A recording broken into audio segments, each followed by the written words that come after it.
Welcome to Kenton's videos. Enjoy the video. You start by making a quick backup of the SRT so you can revert if needed. Once done, open the file in a plain text editor like VS Code or Notepad++.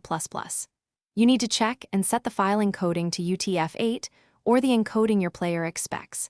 Mismatched encoding causes garbled characters.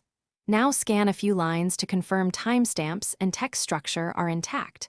With the file loaded and encoding verified, you're ready to change language markers and translate text content. You should insert or modify any language metadata at the top. Many players read a line like language, ease, or a webbed header. Then translate each subtitle line or paste translated text while preserving the original timestamps exactly. Don't alter start/end times. Make sure you keep blank lines between blocks and maintain numbering if present. If translations are longer, split them sensibly across lines to avoid overflow. Save frequently and verify encoding remains correct so special characters display properly. You finish by saving the edited SRT as UTF-8, then test it with the target player or video editor to confirm language and display.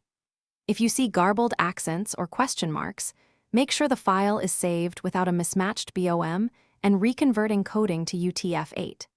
If subtitles are out of sync after translation, apply a uniform time shift or use an SRT editor to adjust timestamps. One key troubleshooting tip: when display fails, open the file in the same editor and Thanks for watching. Consider subscribing if we helped you.